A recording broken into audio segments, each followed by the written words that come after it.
안녕하십니까.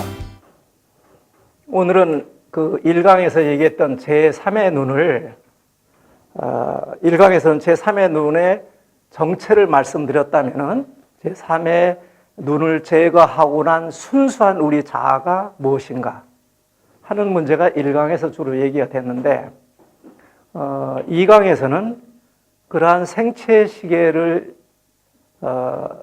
이용하여 혹은 더불어 두뇌를 활용하는 방법, 즉 브레인 워킹에 대해서 얘기를 했어요. 오늘은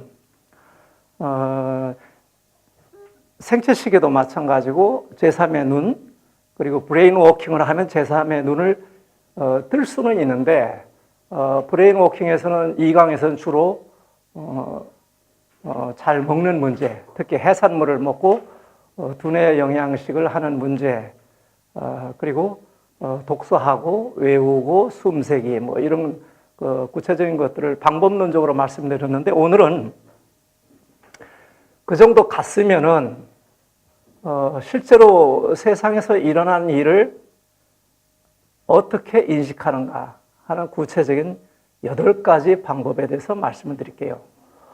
5월 17일 새벽 1시 20분 강남역 10번 출구에서 노래방에서 친구들하고 노래를 하던 20대 한 여성이 화장실에 잠시 간다고 내려갔는데 어떤 30대 남성한테 피살됐어요.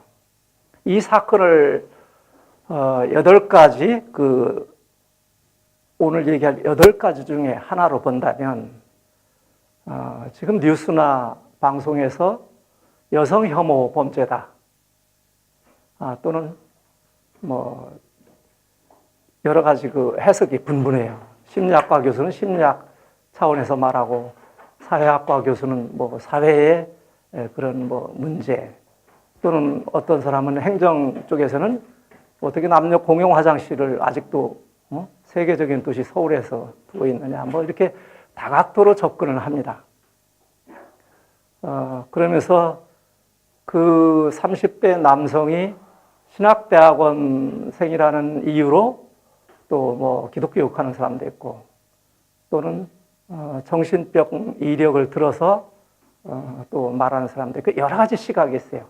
그랬을 때 우리는 그 사건을 어떻게 보는가, 이게 굉장히 중요한 거죠. 그래서 오늘 8가지는 어떤 사안을 어떻게 보느냐 하는 그런 문제를 얘기하는 겁니다. 예를 들어서 지금 말씀드린 사건의 경우 사실은 죽은 20대 여성도 매우 안타까운 일이고 범인인 30대 남성도 굉장히 안타까운 일이에요. 우리가 생체 시계를 말하는 차원에서 보자면 더더욱 안타깝죠. 왜냐하면 이 30대 남성은 조현병 환자예요. 벌써 입원 치료를 한 게 5번이더라고요. 올해 1월 초에 퇴원을 했어요. 그래가지고 3월에 가출을 했어요. 3월에 가출을 했다는 뜻은 약을 안 먹었다는 얘기죠. 정신질환은 현대의학이 워낙 발달을 해서 1990년대 이후 획기적인 발전을 해서 약물만 잘 복용하면은 그렇게 큰 사고가 일어나는 일은 드물어요. 근데 이 친구는 3월에 가출했고 사건이 5월 17일 날 일어난 거예요. 그러니까 2달간 약을 안 먹은 거죠. 2달 안 먹으면은 재발 가능성이 아주 높아요. 그러면 그 친구의 머릿속에서는 무슨 일이 벌어지느냐? 환청, 환시 이런 게 말하자면 헛것이 보이고 실제 존재하지 않는 누군가의 목소리가 들려요. 꼭 그 청년은 아니지만 다른 사람의 경우 특정인을 죽여라, 여성을 죽여라, 남성을 죽여라, 개를 죽여라, 막 이런 소리도 있고 머릿속에서 막 누가 떠드는 거예요, 그렇게. 그리고 구체적인 영상이 보이기도 하고 악마의 속삭임이죠. 그렇기 때문에 그 청년이 뭐 여성한테 당한 적이 있어서 아무 여성이나 한번 죽이려고 했다는 건 사실 거짓말인 거예요. 이 거짓말 본인도 모르는 거죠. 사실은 자아가 상실된 상태이기 때문에 그런 범죄가 일어난 거예요. 근데 그런 데다 대고 다음 세상에는 함께 뭐 남자를 태어납시다, 이런 반응을 보인다는 건 참 유치한 거죠. 진실을 보지 못하는 거죠. 그래서 오늘은 제3의 눈이라는 게 겉에 드러난 우리 눈에 보이는 대로 들리는 대로 하는 게 아니고 그 이면에 있는 진실을 찾자는 게 제3의 눈 브레인 워킹을 하는 거였는데 오늘은 그런 구체적인 거를 8가지를 보겠습니다. 맨 처음에 내가 본 것이 정말 사실 그대로일까? 우리는 우리 눈으로 보면은 사실이라고 생각하는 수가 많아요. 눈으로 봤다고 해서. 그런데 뜻밖에도 헛것을 보는 사람들이 아주 많습니다. 이제 정신질환자들 경우고, 정신질환자가 아니어도 제가 고비 사막을 여행할 때 보니까 저 앞에 거대한 호수가 있어요. 정말로. 가도 안 나옵니다. 신기루죠. 이런 일들이 굉장히 많아요. 저도 한때 중학교 1학년 때 몸이 매우 허약하던 시절에 30리길을 중학교를 걸어 다니던 시절에 귀신도 보고 환청도 들었어요. 심지어 학교 다녀오는 밤에 산에서 우는 그 짐승의 울음소리가 색깔로 들려오기도 했어요. 색깔로. 그래서 가끔 여러분들 보면은 그 음악하는 사람들 중에 색깔로 소리가 들리는 사람들이 있고 또 색깔이 소리로 들리는 사람이 있다는 그 기록을 봤을 거예요. 그러니까 색은 후두엽이고 소리는 측두엽에서 측정하는 건데 이게 말하자면 엉키는 거죠, 서로. 그래서 그런 일이 종종 생기기도 합니다. 그래서 눈이라는 게 생긴 배경을 보면은 이게 한 200만 년 전쯤 눈이 생겼다는데 그 이전에는 햇빛을 강하게 느끼느냐 적게 느끼냐는 단순한 피부였어요, 피부. 그것이 이제 뭐 동공이 생기고 이렇게 구체적으로 오늘날에는 생겼는데 지금도 바이러스나 파충류 이렇게 등급이 좀 진화의 단계에서 낮은 단계에 있는 생물체들은 움직임만 보는 경우도 있어요. 움직임. 그래서 움직이는 거는 바로 잡아먹는 거죠. 그게 무엇이 됐든 건불이 날아가도 잡아먹습니다. 그게 먹을 수 있느냐 없느냐가 아니라 움직이는 거. 그래서 산짐승들도 색깔 속에 숨어 있는 거는 잘 못 보는데 움직임은 굉장히 빨리 봐요. 맨 처음에 그렇게 시작이 됐었기 때문에. 그리고 우리 눈은 기본적으로 한정된 영역만 볼 수 있게 돼 있어요. 빨간색 밖에 있는 적외선 그쪽은 볼 수가 없어요. 그리고 보라색 밖에 있는 자외선은 볼 수가 없어요. 이것처럼 색깔에도 여러 가지 우리가 한정이 되어 있는 그런 게 있는 거예요. 그래서 우리가 보지 못하는 색깔을 다른 곤충이나 다른 짐승들은 보는 경우가 아주 많아요. 자기들끼리 그걸로도 소통이 되고 전방에서 근무를 군대 경험을 가지고 있는 사람들은 적외선 안경을 보면 그렇게 또 잘 보입니다. 또 요즘에는 보는 눈이 여러 가지잖아요. 우주를 살피는데 우리 눈으로는 살필 수가 없잖아요. 뭐 망원경이라는 게 결국은 그 가시광선으로 보는 건데 그걸로 볼 수 없으니까 전파 망원경으로도 보고 여러 가지가 있죠. 최근에는 중력파라는 게 얼마 전에 발견이 돼가지고 중력파로 보면은 훨씬 더 우주가 더 자세히 보여서 심지어 블랙홀까지도 이제 볼 수 있게 됐어요. 그동안 전파 망원경에서도 블랙홀은 추정 대상이었는데 이제는 제대로 볼 수가 있게 됐어요. 그래서 진실을 보는 방법은 굉장히 여러 가지라는 겁니다. 그리고 우리도 우리 눈에 관련된 그런 그 과학적인 기본 지식을 이해할 필요가 있는데 심청전을 보게 되면은 심청의 공양미 300석을 받고 아버지 눈뜨게 해달라고 대신 임당수의 몸을 던집니다. 뭐 그래가지고 뭐 이렇게 가가지고 나중에 마침내 왕비가 돼서 잔치를 할 때 아버지도 초청이 돼서 시각장애인들 잔치를 했는데 아버지가 뭐 청아하면서 눈을 떴다. 아시죠? 근데 평생을 맹인으로 산 사람이 어느 날 눈이 떴다고 해서 딸의 얼굴이 보일까요? 안 보입니다. 물론 그 시각을 12세 이후에 잃었다면 보일 수가 있겠죠. 그러나 태어나면서부터 앞을 보지 못한 시각장애인들은 뇌 속에 빛을 감지하는 능력 자체가, 빛을 감지하는 신경세포 자체가 다른 힘으로 다 바뀌었어요. 조선시대에 한 200년 태평성대가 지속이 되니까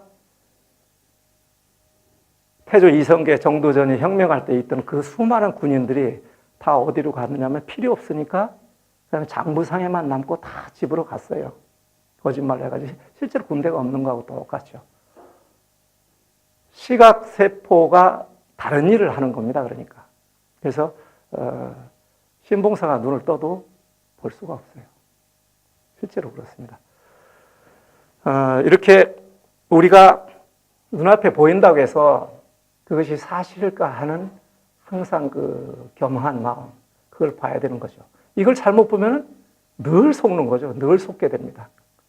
실제로 우리 시각에 얼마나 많은 착각을 일으키는지는 인터넷 같은 데 검색을 해보면은 굉장히 많이 있어요. 근데 저는 이제 그거보다는 훨씬 더 본질적인 오류를 하지 않도록 하자는 거죠. 그래서 바로 보자는 겁니다. 그러니까 현실 문제도 바로 보자는 거죠. 현실 문제도. 예를 들어서 시각 얘기가 나오니까 하나 생각나는 게 요새 가수 조영남 씨가 화투를 소재로 한 그림을 그렸는데 송아무개라는 화가가 대신 그려줬다. 그래가지고 요거는 조영남 씨가 그린 건데 이 송 씨가 그린 게 훨씬 더 낫지 않느냐. 이렇게 하면서 조영남을 비판하고 이제 이렇게 있습니다. 그러나 이거는 법의 문제, 예술의 문제, 창의성의 문제, 저작권 문제 이런 거로 볼 때 시각이 계속 달라지는 거예요. 근데 우리나라 국민들은 지금 어떻게 생각하느냐면 조영남 씨가 지금 나이가 많으심에도 불구하고 여성 편력이 많았죠. 방송에 나와서 껐덕껐덕 그랬죠. 그리고 말하자면은 화가들이 순수 화가들이 볼 때는 이 어디서 딴 따라가고 들어가가지고 우리 미술계를 이렇게 흑탕물을 일으키느냐 하고서 또 욕하고 이렇게 해서 본질적인 문제 바깥에서 자꾸 공격을 해요. 뭐 그렇게 공격받을 만한 충분한 사유가 있다고 보지만 본질적으로 그 작품은 그 송아무개라는 작가의 주장을 볼 때 자기가 90% 그렸다고 하지만 조영남 씨께 맞죠. 이 세상에 모든 게 마찬가지입니다. 아이폰은 팍스콘 노동자가 만든 게 아니죠. 팍스콘 노동자가 만들었어도 팍스콘이 저작권을 가지고 있는 게 아니죠. 또 거기에 부속 대부분 삼성, LG 거라 하지만 부속을 납품한, 재료를 납품한 삼성, LG의 것도 아니죠. 생각을 한 스티브 잡스의 것이죠. 그리고 스티브 잡스가 소속되어 있는 애플의 것이겠죠. 자기들끼리 관계를 해서. 이렇게 냉정하게 현실을 보는 눈이 필요하다. 이것이 첫 번째, 내가 본 것이 정말 사실 그대로일까를 항상 의심하라는 겁니다. 두 번째는 내 생각이 과연 옳은 것인가? 내 생각이 과연 옳은 것인가? 이렇게 자기를 점검하라는 거죠. 항상 내 생각이 틀리기 때문에 무슨 문제가 생기는 거거든요. 사기당하는 사람들이 왜 사기당하겠습니까? 내 생각이 틀리기 때문에 당하는 거죠. 그 사기를 치려는 사람과 사기를 당하는 사람 간의 인식에 어긋남이 많다 보니까 그냥 걸려드는 겁니다. 간단하게 걸려드는 거죠. 그래서 그런 그 잘못을 하게 되면은 경제적 피해, 신체적 피해, 시간 이런 낭비가 많죠. 아이작 뉴턴 같은 사람도 그 세계적인 천재도 우주의 법칙, 만유인력까지 아는 사람도 주식에 투자해가지고는 망했어요. 그래가지고 기껏 한다는 말이 인간의 광기는 계산할 수 없다 이랬잖아요. 인간의 광기는 계산할 수 없다. 근데 저는 거기에다가 지금 아이작 뉴턴이 계시다면 과학은 인간의 광기도 계산할 수 있어야 된다고 저는 생각을 합니다. 아까 말씀드린 강남역 10번 출구 그 사건, 그거 계산이 되는 거죠. 왜 계산이 되느냐? 조현병, 즉 옛날 이름은 정신분열병입니다. 조현병 환자가 가출을 했다. 이건 보호자가 즉시 신고를 해야 됩니다. 매우 위험한 거거든요. 제 경험에 의해서 5번 정도 정신병원에 입원 치료를 받았다면 최소한 정신장애 2급 이상입니다. 그런 사람이 가출을 했다. 이거는 무장군인이 탈영한 것만큼 위험합니다. 물론 이분들은 대개 자살이 더 많죠. 자살 위험도가 훨씬 높아요. 남을 죽이는 것보다. 어쨌든 굉장히 위험한 거죠. 그래서 보호자가 경찰에 신고를 했어야 되는 겁니다. 제가 보건대 신고를 안 했을 것 같아요. 보호자들은 겉으로 보면은 뭐 사지 멀쩡하고 이목구비 뚜렷하니까 별 문제가 없는 걸로 알아요. 그러나 뇌에서 악마가 그렇게 속삭이는 줄 상상도 못하는 거죠. 보호자들은 조현병이 뭔지를 모르는 거죠. 자, 그 다음에 이 청년이 그 화장실에 있는 노래방에서도 아르바이트를 했었고 지금은 또 다른 데서 뭐 주점인가 어디서 뭐 또 아르바이트를 한다는데, 그러면 고용계약서를 썼어야 되잖아요. 고용계약서. 그러면 만약에 가출신고가 돼 있었다면 고용신고 즉시 경찰망하고 연결이 돼서 바로 찾아낼 수 있었을 거예요. 그럼 경찰에 데려와서 안전하게 귀가를 시키든지 약을 먹이든지 병원에 데려가든지 했겠죠. 그러나 그걸 몰랐어요. 그리고 제가 장담하건대 같이 근무하는 사람들이 틀림없이 그 사람의 정신질환적 어휘나 행동을 느낄 수 있었을 겁니다. 그러나 대충 넘어갔죠. 내 문제가 아니니까. 이렇게 사회 안전망이 뚫리는 거예요. 계산할 수 있었음에도 불구하고 계산하지 않은 거죠. 왜 광기를 계산을 못합니까? 그렇죠? 만약에 주식이 인간의 광기로 됐기 때문에 아이작 뉴턴이 나는 그래서 실패했다 한다면은 왜 워렌 버핏은 주식으로 해서 그렇게 돈을 많이 벌며 그 밖에도 주식으로 하는 미국에 있는 거부들, 조지 소로스라든가 이런 사람들은 도대체 어떻게 한다는 겁니까? 그 사람들은 정확히 계산을 하는 겁니다. 그래서 아이작 뉴턴의 말도 틀렸다고 저는 보는 거죠. 태풍이 생기는 것도 마찬가지입니다. 옛날에는 태풍이 생기는 줄을 전혀 몰랐죠. 그래서 여몽연합군이 일본에 쳐들어갔을 때 몽골군 사령관이 어떻게 생각했냐면 일본이라는 나라는 자기들이 정보가 없어요. 일본군의 무기가 뭔지, 일본군의 전법이 뭔지, 일본군이 어떤 사람들인지를 모르기 때문에 해가 있는 낮에는 전투를 하다가 밤에는 안전한 배로 돌아와서 자는 게 좋다고 생각을 했어요. 그렇게 생각할 수 있겠죠, 당시에는.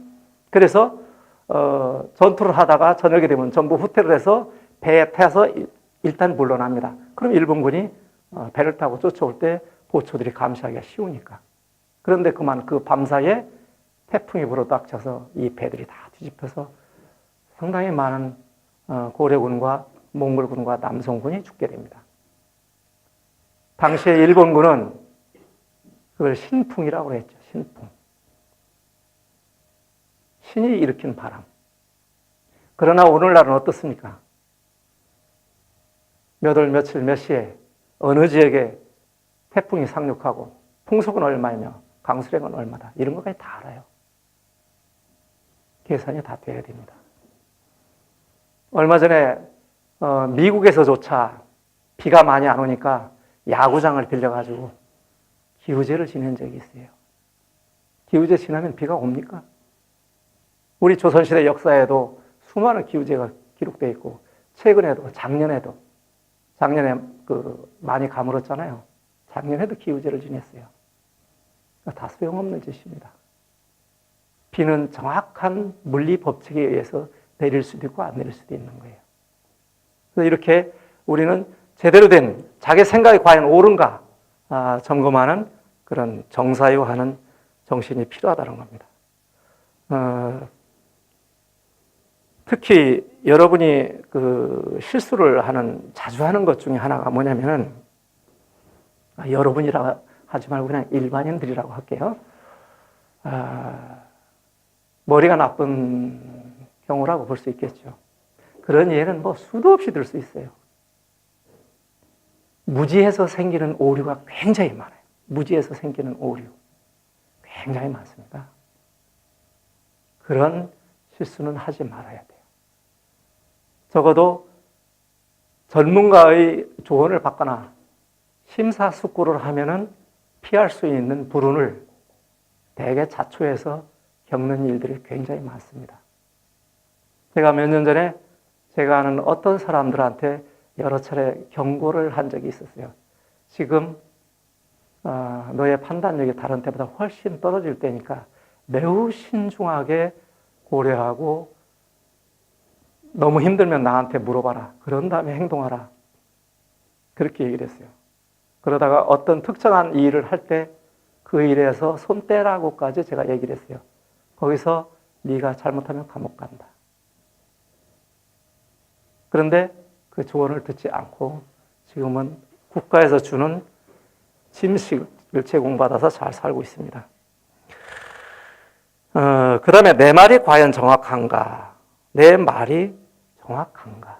이거는 제가 이 강에서도 소개를 했었죠. 우리말의 언어에서 굉장한 오류가 있죠. 우리말은 지금 역사가 말의 역사는 굉장히 길지만 글로 적은 게 한문으로만 다 적었어요. 그 말은 하는데 이 말을 적을 수단이 없었어요. 문자가 없으니까.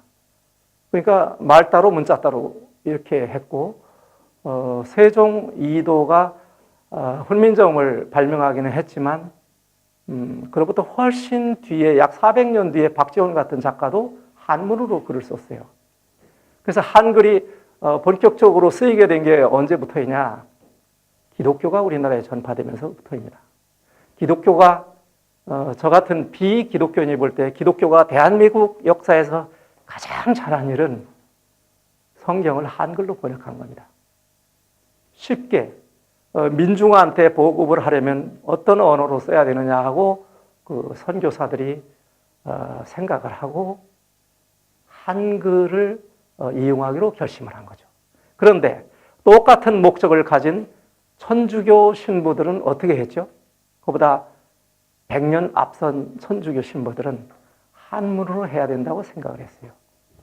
그래서 그분들은 성경이라고 안 하고 천주실이라고 해서 번역을 했어요. 그래서 한문으로 번역을 했습니다. 그래서 하느님도 야훼를 천주라고 번역을 했죠. 그러다가 이제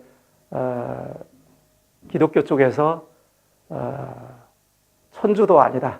한글로 우리는 하자. 그래야 민중이 야훼에 가까워질 수 있다. 해가지고 한국인 정서에 가장 어울리는 하느님이라는 걸 썼어요. 하느님. 근데 지금도 하느님 하면 이거는 뭐 말의 문제니까 잠깐 말을 하자면 하나님이라고 하잖아요. 하나님. 그 선교사들이 성경을 번역할 때 함경도 사람들하고 같이 번역을 했어요. 네, 함경도에서는 하늘을 하날이라고 합니다. 하날. 아래야 발음이 들어가요.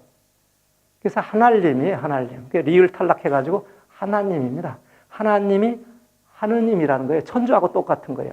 근데 오늘날 아주 유명하신 목사님들까지도 우리가 하나님이라 하고 하는 것은 천주교하고 다릅니다. 천주교는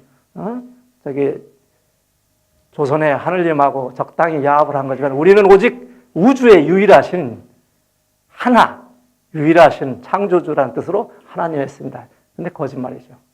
실제 한글로 성경을 번역할 때는 그렇게 하지 않은 거예요. 어쨌든 뭐 그렇게 생각하는 것도 좋아요. 생각해서 나중에 또 정착이 되면 좋으니까. 한글이 100년밖에 안 됐다는 걸 저는 말씀드리는 거예요. 여러분들께서는 간혹 왜 도대체 한국 작가들은 노벨 문학상을 타지 못하나 하고 우리 저 같은 소설가들을 우습게 보잖아요. 물론 우습게 봐도 저희들은 할 말이 없어요. 우리는 여러 가지가 이유가 있지만, 노벨상을 타지 못하는 여러 가지 이유가 있지만, 우선 한국어가 완성되지 않은 문자이자 언어입니다. 그동안 한문으로 표기될 때는, 한자 한문으로 표기되던 한국어는 문법이 완성되지 않았어요. 문법이. 그러다가 100년 전부터 한글을 우리 말을 표기하는 문자로 사용하면서 문법이라는 게 나왔습니다. 문법이. 그래서 뭐 30년대쯤 문법이 정립이 되고 그 이후에도 계속 개정이 되고 지금도 개정이 되고 있어요. 여러분들 글 200자 원고지 하나만 써도 그 안에서 문법적 오류를 일반인들은 대개 10개 이상 일으킵니다. 그런데 우리가 어떻게 노벨상을 탑니까? 지금도 우리가 서로 나누는 대화가 뜻이 모호한 것들이 굉장히 많아요. 특히 한자어 같은 경우는 그 한자어가 가지고 있는 뜻의 50%도 쓰이지 못할 때가 있습니다. 한자어가 특히 그래요. 그래서 우리 한자어를 많이 쓰는 분들은 한자를 아예 표기하자, 한자로. 한글로만 그냥 쓰지 말고, 한글 전용론자들은 무슨 말이든 한글로 쓰자 하고, 국한 혼용을 하자는 사람들은 우리말에는 한자어가 너무 많으니까 한자로 쓰자. 그래야 이해가 빠르다. 이렇게 하는데 양쪽 다 틀리는 겁니다. 어려운 한자는 우리말로 바꿔야죠. 우리말 아니고 그냥 무작정 발음만 한글로 하면은 도대체 외국인들이 우리 문학을 번역할 때 도대체 어떤 어휘로 번역을 하겠습니까? 번역이 안 돼요, 한국어는. 저도 제가 쓴 작품을 한 20년 전에 쓴 작품을 보면은요, 기가 막힙니다. 왜 이렇게 한자어를 많이 썼나 후회가 됩니다. 그래서 재발간할 때마다 다시 순수한 우리말로 많이 바꿔주는데 1919년 김이 독립선언문 한번 읽어보십시오. 그게 한글이거든요. 말하자면 한글. 근데 90% 한자고 조사만, 토씨만 우리말입니다. 무슨 말인지 몰라요. 일제시대에 나온 우리 문학 손질하지 않으면 읽을 수가 없습니다. 지금 나오는 그 당시에 나왔던 문학작품들, 시 뭐 이런 게요. 다 손질한 겁니다. 다 손질한 겁니다. 제 스승이신 미당 서정주 선생님의 시도 다 손질을 한 겁니다. 원한 대로는 굉장히 낯설죠. 그래서 말을, 문자를 이렇게 정확히 한다는 건 굉장히 어렵습니다. 그래서 우리는 우리말에 대한 정확한 공부를 좀 하고 내가 쓴 표현이 과연 정확한가, 거짓말이 아닌가 이걸 알아야 돼요. 지하철에 혹시 지하철 시라고 아세요? 지하철 시? 지하철에 그 스크린 도어에 하나씩 있잖아요. 그게 읽어보면 참 그분들한테 죄송합니다만 가관입니다. 가관. 여기서 가관이라는 것도 쓰면 안 돼요. 참. 뭐냐면은 시가 대부분 거짓말이에요. 거짓말. 거짓말은 시가 될 수가 없는 거예요. 그래서 구체적인 이해는 들지 않겠습니다. 그분들의 인격이 있기 때문에. 그래서 내 말이 과연 정확한가에 대해서는 늘 신경을 써야 됩니다. 그래서 글 쓰는 연습을 꼭 하셔야 돼요. 정치하시는 분들은 유시민 씨가 그런 얘기를 했더라고요. 자기의 연설문을 직접 쓸 수 없는 사람은 정치를 해서는 안 된다고. 글이 머릿속에서 정리가 되지 않으면 역시 말도 정리가 되지 않습니다. 그래서 정치하시는 분들은 더더욱 미리 발언을 하기 전에 글로 써보고 이것이 옳은가 점검하는 습관을 들이는 게 굉장히 중요합니다. 그 다음에 또 하나는 나는 지금 바른 일을 하고 있는가 하는 문제가 있습니다. 우리가 많은 일을 하고 있습니다. 이 세상에 직업이 수만 가지가 있고, 어떤 사람은 국민의당 안철수 대표 같은 사람은 지금에 있는 직업이 수년 내에 80% 이상 없어질 거라고 해서 과학, 기술, 교육혁명을 지금부터 가져가야 된다. 이렇게 얘기를 합니다. 이거 굉장히 중요한 안목임에도 불구하고 국민들이 무슨 말인지 잘 알아듣지를 못해요. 그럼 거꾸로 10년 전, 20년 전의 직업 중 사라진 것을 보면 알아요. 지금은 그때보다도 속도가 더 빠르게 변화하고 있거든요. 그러니까 안철수 의원의 말이 맞아요. 그래서 우리가 바른 일을 하고 있는가에 대해서 늘 생각을 해봐야 됩니다. 그래서 저도 20대에 소설가가 되기로 결심했을 때 제가 쓴 작품을 가지고 제가 존경하는 스님께 갖다 드리고 소설이라는 걸 쓸 가치가 있는 것인지 좀 한번 말씀해 주십시오 하고 원고를 갖다 드린 적이 있어요. 왜냐하면 제가 대학에서 문해창작학과를 나오고 뭐 소설을 쓰겠다고 전공을 했음에도 불구하고 이게 소설가로 사는 게 이거 뭐 맞나? 아니 맨날 그 픽션 아닙니까? 픽션 뭐 나쁘게 말하면 거짓말이죠. 그죠? 픽션을 써서 한평생을 내가 산다는 게 무슨 의미가 있을까 하는 갑자기 회의가 들어가지고 의문이 들어서 그 큰 스님께 여쭤본 적이 있어요. 근데 큰 스님이 읽어보시고 소설은 가치가 있다. 뭐 이렇게 얘기를 해주시는 바람에 지금까지 소설가로 살게 됐는데 어쨌든 자기가 하는 일이 과연 가치 있는 일인가? 인류라는 종을 위해서 보람 있는 일인가? 혹은 가족을 위해서 이익이 되는 일인가? 이런 걸 정확히 볼 필요가 있다는 거죠. 이것은 꼭 직업만이 아니고 내가 하는 행동 하나하나가 나의 몸짓까지도 꼭 필요한 것인지 정확히 한 번 더 생각을 하고 하자는 그런 뜻이기도 합니다.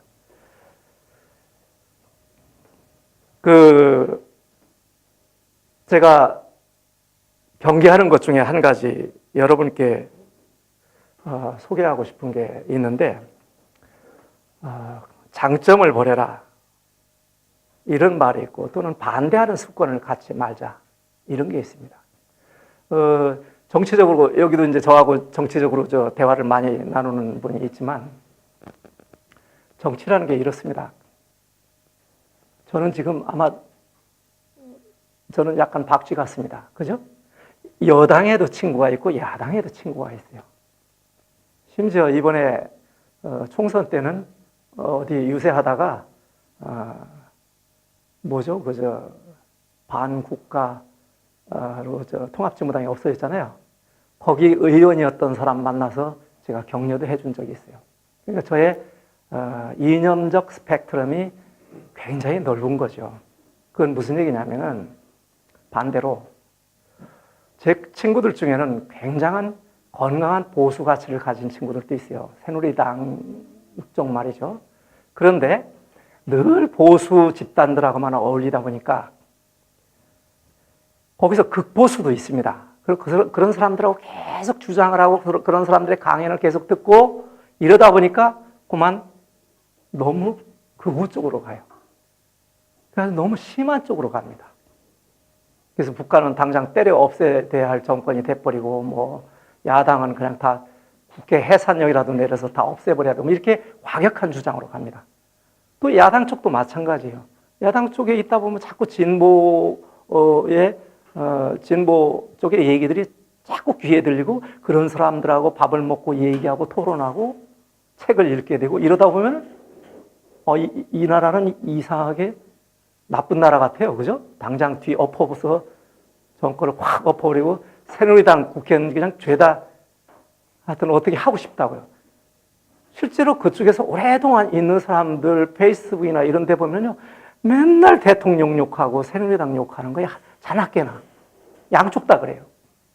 그러면 안 된다는 거죠.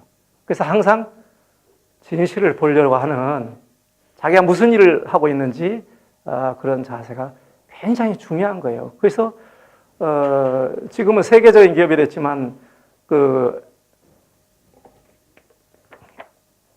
애플의 광고가 스티브 잡스가 쫓겨났다가 다시 들어와서 만든 광고가 기억나는 게 있죠.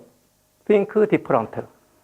Think different. 다르게 생각하라는 건데 그것도 문법적으로 안 맞아요. 그렇죠? 뒤에다 형용사를 갖다 대는 게 어디 있어요? 부사를 갖다 놔야죠. 그러나 스티브 잡스는 그럼에도 불구하고 잘라버렸어요. think different라고 해서 시각적인 효과. 그 친구는, 그 친구가 참 형이네. 시각 디자인적인 요소를 많이 생각하기 때문에 언어까지도 잘라버립니다. 그래서 다르게 생각해라. 다른 것을 생각하라.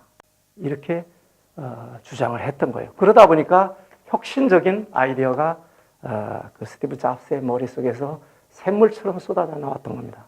우리들이 하는 일이라도 그래서 항상 이렇게 보는 게 좋습니다. 그리고 또 하나는 내 인생은 내가 뜻한 대로 바로 가고 있는가? 바르게 가고 있는가? 이게 한자로는 뭐 정명이라 해서 바른 운명이라는 뜻인데 이런 거죠. 적응할 것인가, 혁신할 것인가. 이런 문제가 항상 우리한테 앞에 이런 과제가 늘 생깁니다. 적응할 것인가, 혁신할 것인가. 예를 들어서 새누리당 국회의원들, 이거 정치적인 게 아니고 박근혜 대통령께서 이제 청와대에서 실질적인 우리나라의 지도자가 됐어요. 그러면은 박근혜 대통령이 오른쪽으로 가든 왼쪽으로 가든 무조건 따라갈 것인가? 아니면 비판을 할 것인가? 즉, 적응할 것인가? 변화할 것인가? 이런 선택을 항상 해야 돼요. 이것은 유승민 의원도 겪은 일이겠죠. 그러다가 자기는 변화하는 쪽을 택했죠. 그리고 진박인과 감별하러 돌아다니는 이 사람들은 거기서 적응하는 쪽으로 선택을 했겠죠. 북한도 마찬가지입니다. 김정은이 어린 지도자가 섰을 때 장성택, 고모부 장성택은 적응할 것인가 변화할 것인가에서 변화할 것인가의 길을 선택을 했어요. 그래서 중국 쪽하고 함께 북한을 변화시킬 방향을 도모하다가 죽었죠. 그러나 대부분의 사람들은 적응할 것인가를 택합니다. 그래서 북한이나 한국이나 적응 쪽으로 간 사람들은 수첩 들고 다니는 거예요. 그냥 받아 적는 거죠. 그래서 뭐 적응할 수도 있고 변화할 수도 있어요. 모든 생물의 진화 단계에서 적응한 종들이 있고 변화한 종들이 있습니다. 밀림에 살던 침팬지 중에서 적응한 아이들은 지금까지 살아있는 거고 변화한 쪽은 인류화되어 있는 겁니다. 그래서 반드시 인류가 좋다는 뜻은 아닙니다. 이렇게 적응과 변화의 기로에서 우리는 항상 있습니다. 결혼을 했어요. 남편이 상상하던 그 남편이 아니에요. 이게 연애할 때는 일주일에 한 번 만나고 한 달에 2번 만나서 영화도 보고 밥 먹을 때는 참 좋았는데 막상 부대끼다 보니까 이때부터 이제 적응할 것인가 변화할 것인가 선택을 해야 돼요. 그렇죠? 저는 변화의 길을 택했습니다. 그래서 새 같은 경우가 지난 2강에서도 말씀드렸지만 날기 위해서 지방을 버렸다고 했잖아요. 변화한 거죠. 그런데 새가 되고 나서도 우리는 수도 없이 번뇌를 하죠. 수도 없이. 일단 새가 돼서 새로운 선택을 했어요. 그래도 번뇌를 하죠.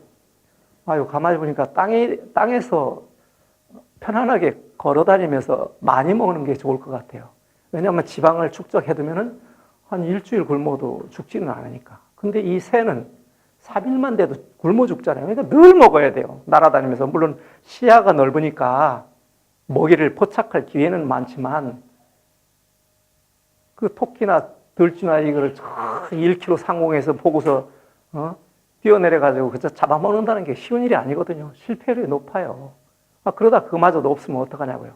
근데 그걸 보느니 차라리 땅바닥으로 기어 내려가서 곡식 주워 먹자. 그리고 살도 많이 찌자 해가지고 뭐 타조니 뭐 이런 닭이니 이런 것들이 또 선택을 거꾸로 한 것들이 있어요. 그래서 그렇게 선택을 하면 지방 축적을 많이 하는 거예요. 그 대신 날지는 못하죠. 그것도 또 하나의 변화예요. 또 하나의 변화.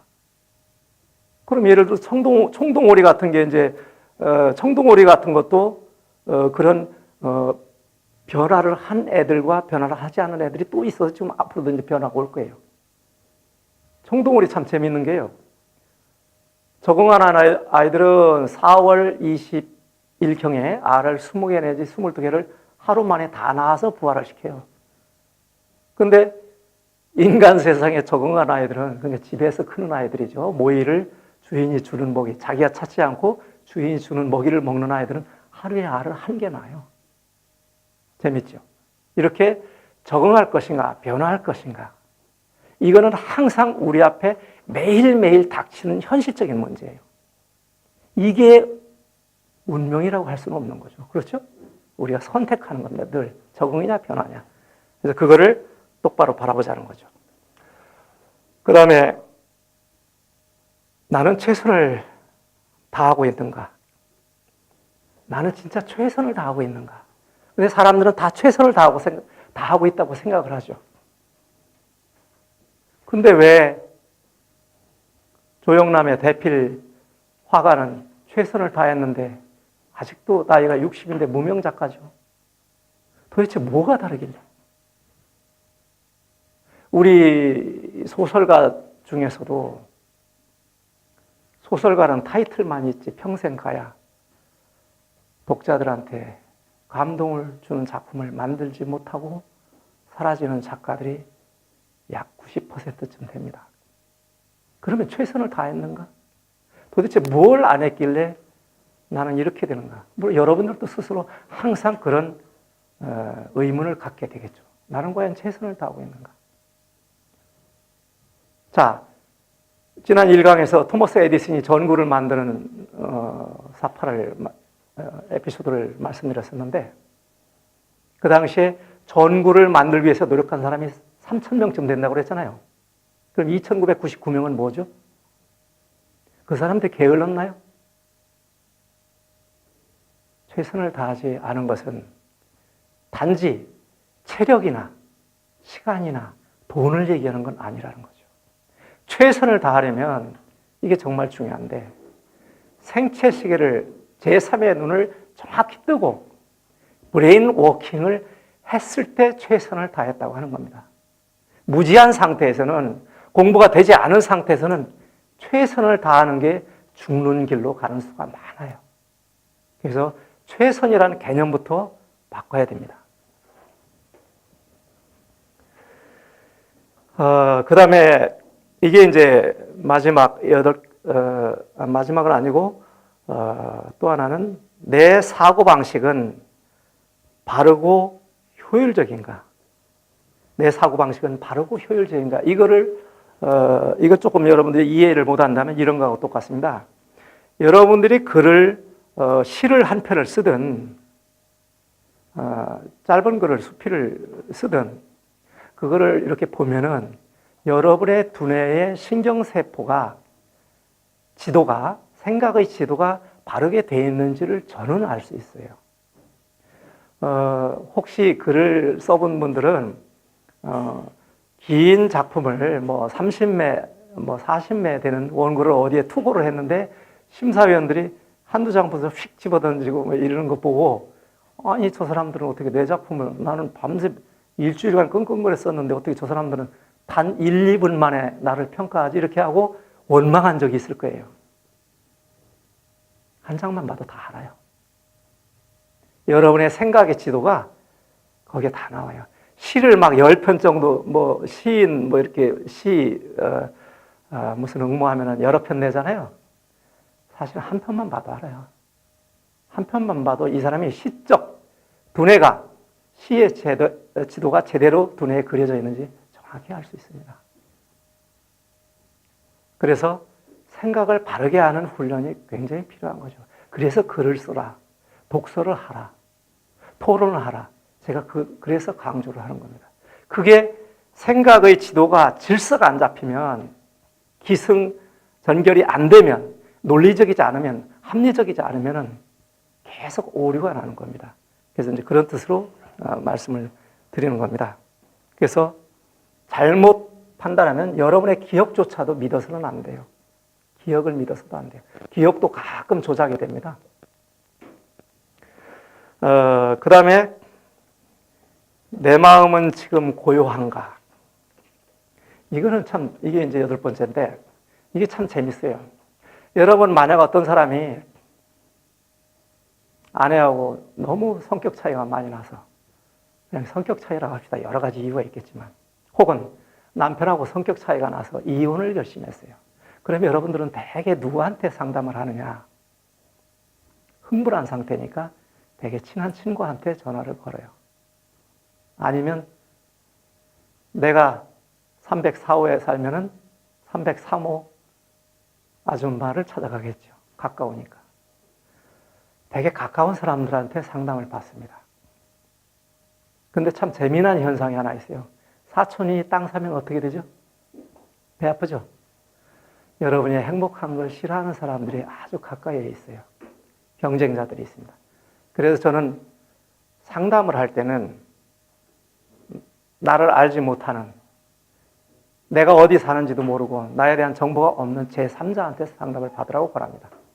기껏 친구한테 상담을 받고 이웃집 아줌마한테 상담 받으라면은 대부분 이혼하라고 합니다. 대부분.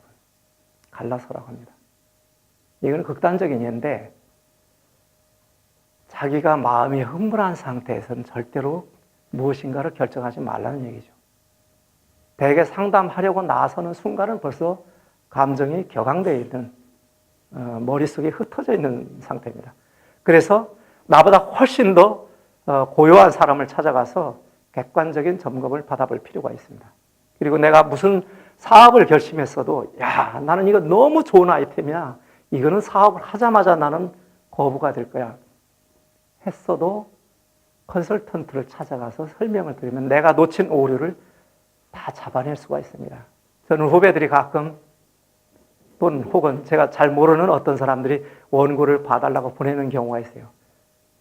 그러면서 내가 읽어보지도 않은 상태에서 이 사람들이 뭐라 하냐면, 이 작품은 이메일을 받자마자 삭제해 주십시오. 뭐 등등 밖으로 유출해서는 안 됩니다. 뭐 왜냐하면 이건 100만 부 나갈 거니까. 기가 찹니다. 그 밖에다 이렇게 프린트 해줘도 읽지도 않을 작품들이 많아요. 근데 본인은 거기에 빠져 있는 거예요. 우리는 이런 오류를 범해서는 안 된다는 겁니다. 지금까지 8가지를 말씀드렸는데 동영상에는 자막에 들어갈 거니까 지금 듣는 것보다 이제 훨씬 더 눈에 잘 들어올 거예요. 그 다음에 그러면 이 8가지 바른 길까지 여러분들이 체득을 했어요. 그럼 제1강에서 말한 생체시계의 정체도, 제3의 눈의 정체도 어느 정도 알고, 그 다음에 브레인 워킹도 하고, 오늘 말씀드린 8가지 바른 길까지 여러분들이 다 했어요. 그러고 나면은 그것을 유지하는 방법이 필요하잖아요. 유지하는 방법, 이걸 간단히 말씀드리겠습니다. 유지하는 방법에서 제일 중요한 게, 그러니까 기본은 두뇌 영양식으로 해산물을 잘 먹어야 되는 거 당연하고, 운동해야 되는 거 당연하고, 읽고 쓰고 외우고 말하는 훈련을 하는 거 당연하고, 숨을 세는 거, 말씀드렸던 숨세기, 이것도 다 한다는 전제하에 말씀드립니다. 제일 먼저 가장 중요한 게 보시학입니다. 보시라니까 특정 언어가 돼버리는데 그게 아니고 남을 돕는 겁니다. 내가 왜 남을 도와야 되느냐? 남들은 나를 다 돕고 있거든요. 남들은 나를 다 돕고 있습니다. 강남역, 아까 초두에 말씀드린, 머리에서 말씀드린 강남역 그 비극으로 하여 한 사람은 죽고 한 사람은 감옥에 가거나 치료 감호를 받게 되겠죠. 두 사람의 인생은 매우 비참하게 됐지만 그 때문에 남녀 공용 화장실은 이제 없어져요. 그렇죠? 우리가 편해집니다. 그리고 조현병 환자 등 정신질환자를 가진 사람들에 대한 관리가 보건복지부 차원에서, 정부 차원에서 혹은 국회 차원에서 훨씬 더 잘 보호가 될 겁니다. 그럼 우리한테 생길 피해가 줄어들겠죠. 이 세상은 인드라망처럼 서로 연결 인과연이 복잡하게 되어 있기 때문에 저 멀리서 나하고 상관없는 사건이 일어난다 해도 나한테 이처럼 영향을 미칩니다. 그러니까 여러분도 남을 도와야 되는 겁니다. 고마운 거죠. 20대 여성이 제 딸도 강남역에 자주 가고 그 10번 출구라는 게 우리 자주 이용하는 데입니다. 저도 거길 자주 가는데. 내 딸도 갈 수 있었던 거예요. 내 딸도 쉬는 날 강남역에 와서 거기서 친구들 만나기가 좋으니까 거기서 놀아요. 내 딸이 피해자가 될 수도 있었어요. 그래서 우리는 항상 남을 도와야 된다. 이거는 남을 도우면 생체시계가 반드시 보상을 주기 때문이기도 하고 남을 돕는 일은 항상 습관이 되어야 됩니다. 그 다음에 더 낮은 곳으로 내려가 겸허하라. 흔히 정치인들이 굉장히 높은 자리까지 예를 들어 총리, 당대표, 대선 후보, 원내대표 이런 데까지 갔다가 추락하는 추락하는 원인의 대부분은 오만해서 그래요. 겸손해서 혹시 망하는 사람 봤습니까? 거의 없습니다. 그래서 항상 겸손해야 됩니다. 내가 아무리 돈을 많이 벌어도 겸손해야 됩니다. 세계 1위 거부가 되더라도 빌 게이츠처럼 해마다 수십억, 수백억 달러씩 남을 위해서 내놓고 항상 먼저 인사하고 자세를 낮추고 배우려는 자세를 갖는 건 굉장히 중요합니다. 왜냐하면 종교적으로 말하면 기독교인이라면 하느님보다 낫습니까? 불교인이라면 붓다보다 낫습니까? 인류인 그 자체로서 우리는 겸허해야 될 필요가 있는 거죠. 그 다음에 참고 견뎌라. 우리는 인생을 행복하게 위해서 태어났다고 우리가 딸이나 아들한테 막 속삭이는데 그거는 아빠의 얘기고 내 인생을 가만히 보면은 행복하게 살기 위해서 태어난 것 같지는 않아요. 여러분들도 그런 생각을 하죠? 복잡하잖아요. 왜 이렇게 인생이 복잡합니까? 우리는 참고 견디라고 태어난 것 같아요. 살아가다 보면 그럴 일이 많습니다. 참지 않으면 화가 닥칩니다. 견디지 못하면 역시 손해가 옵니다. 그래서 참고 견디는 건 굉장히 중요합니다. 그래서 항상 한 박자 쉬는 게 중요합니다. 얼마 전에 제 친구가 말과 동작이 빠른 사람이 있는데 그 사람한테 이런 충고를 한 적이 있어요. 누가 뭐라 하거든 안 됩니다. 저는 생각이 다릅니다. 아닙니다. 몰라서 그래요. 이렇게 하지 말고 아 그래요? 이렇게 하고 나서 다음 말을 하라고 권한 적이 있어요. 재밌죠? 한 박자 늦추는 겁니다. 이게 참고 견디라는 겁니다. 여러분 중에서도 혹시 성격이 급하신 분들이 있으면 아 그래요? 한번 해보세요. 좋습니다. 그 다음에 부지런히 공부하라. 공부하지 않으면은 손해거든요. 내가 무지하니까. 거울을 닦지 않으면 거울에 맺히는 상이 또렷하지 않잖아요. 공부하라는 건 이거는 누구를 위해서가 아닙니다. 나 자신을 위해서 공부를 해야 되는 거예요. 그래야 다른 사람의 유혹에 휘둘리지 않고 속임수에 넘어가지 않고 사기칠 때 걸리질 않아요.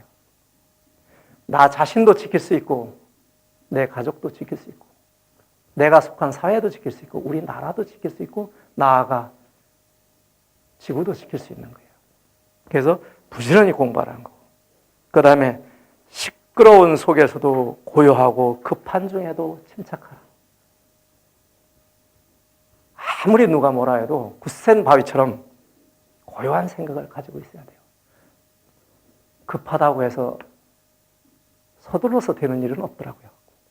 급할수록 한 박자 더 늦추는 게 중요합니다. 그 다음에 언제 어디서나 최상의 지혜를 구해라. 여러분이 어떤 문제를 풀어나갈 때 이제 의원님들 같은 경우 특히 그렇습니다. 어떤 그 민원이나 이런 걸 해결할 때 이 방법이 과연 최선일까?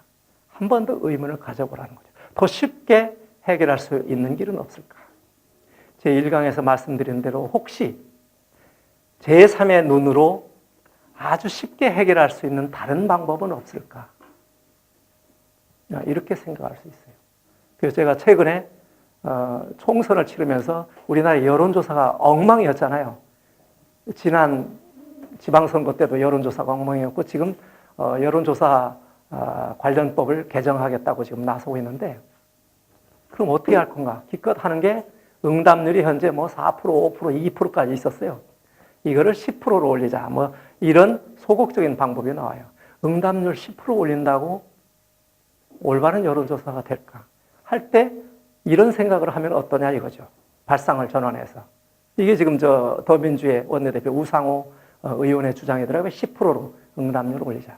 10% 응답률 올려도 집에서 전화 받는 거는 대개 친여 성향의 나이 드신 분들이란 말이에요. 10% 이상 왜곡이 되죠. 예를 들어서 이렇게 하면 어떨까요? 이건 잠시 여담입니다만 예측을 하게 해주는 겁니다. 예측. 즉 누구를 좋아하느냐 하지 말고 누가 당선될 것 같으냐 묻는 거예요.